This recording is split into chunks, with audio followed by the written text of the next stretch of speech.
All right, today we're talking about something huge. We're going to dive into how you can become the architect of your own discipline. Okay, I need you to do me a favor.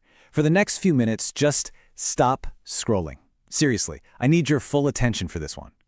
So let's kick things off with a huge truth that for some reason they just don't teach you in school. It's what I call the laziness lie. And look, if you've ever felt stuck, this is probably the real reason why. And I promise you, it's not what you think.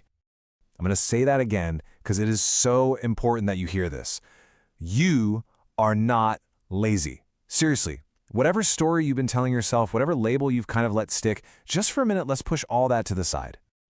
See, here's the thing. The problem isn't that you're lacking willpower or anything like that. It's just confusion. It's like society points you to a destination, right? But then it completely forgets to give you the map to get there. I mean, just think about it for a second. Everyone tells us what to do, right? You know the drill. Study hard, get good grades, get a good job. It's this super clear path that's been laid out for us. But what's the one thing that's always missing? The how. Nobody ever stops to tell you how to actually build yourself, how to develop that inner strength, that framework you need to not just do those things, but to go way, way beyond them. Okay, so if the map school gave us is kinda useless, then what are the real keys to unlocking your future? Let's really dig into this gap between what we're all told and what actually, works. So, we're all taught to believe that good grades are everything. They're like the be-all and end-all of success. But then what happens? You step out into the real world and you figure out really fast that it's your skills, what you can actually do, that truly shape where you're going. And that brings us to the next piece of the puzzle. We're sold this idea that a degree is your golden ticket, right? And don't get me wrong, education is super valuable. But that piece of paper, it's not a magic wand. The real engine, the thing that actually drives success, is discipline. It's just the ability to show up and do the work, day in, day out. Simple as that. Oh, and this is a big one. We love to talk about talent, don't we? Like some people are just born with it. But listen, talent is just the starting line. That's it.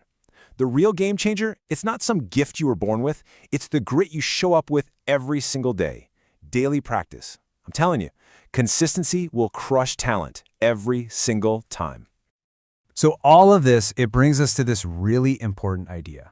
The difference between what I call winners and waiters. And it really all boils down to one thing, the mindset. It's the mindset that separates the people who get stuff done from the ones who just stay stuck. And you know this is true, right? I mean, just look around you. Have you ever wondered why some of the kids who are totally average in school are now just crushing it in life? While some of the so-called toppers, the straight A students, are still kind of struggling to figure things out. Well, here's the secret. It's the winner's mindset. Winners don't sit around and wait for motivation to show up. They don't wait until they magically feel like it. They just move. They take action even when they're tired, even when they're not feeling inspired at all. Because their actions are driven by discipline, not by how they feel in the moment. Okay, so that's the mindset. That's the what. But the big question is, how do you actually build it? Well, let's get into a super practical framework. It's called the 1 hour upgrade. And it's all about taking your biggest distraction and flipping it into your greatest strength. All right, let's just be real for a second. Go ahead, check your phone's screen time. I bet for a lot of us, it's a number like this, maybe even more. 5 hours a day. That's pretty common. And just think about what that is. 5 hours of just consuming, scrolling, reacting to stuff. Now look, I'm not saying you need to throw your phone in a lake. That's not realistic. But just imagine. What if you could take back just a little piece of that time, just a small fraction of it, and make it yours? Just 1 hour. That's it. That's the whole secret. Take just one of those 5 hours, and instead of passively consuming, you actively create. You use it to learn something new, to build something, to build a new you. And the long-term impact of this? It's absolutely staggering. Look, it's not going to feel like a big deal on day 1. It might not even feel like much on day 30, but an hour a day, every day, that adds up. Over a year, that's 365 hours of you investing in you. I'm telling you, 1 year from now, you will look in the mirror and you will not even recognize yourself. And I get it. An hour can sound like a lot. It can be intimidating. So the key is to start small, like really small.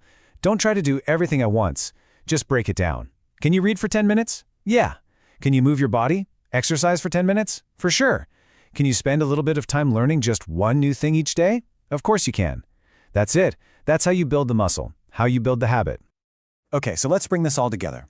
Because this is about way more than just new habits. This is really about the conversation you're having with the person you're going to become. Your legacy, your story, it doesn't start someday in the future. It starts right now, today. And here's the thought I really want to leave you with. Just picture it. Right now, your future self is watching you. They're hoping, they're counting on the you of today to make those small, sometimes tough choices, the ones that are going to build them a much better life. So really, there's only one question left to ask. When you look at the choices you're making today and tomorrow and the day after that, are you going to make that future you proud? The ball's in your court. The choice, as always, is yours.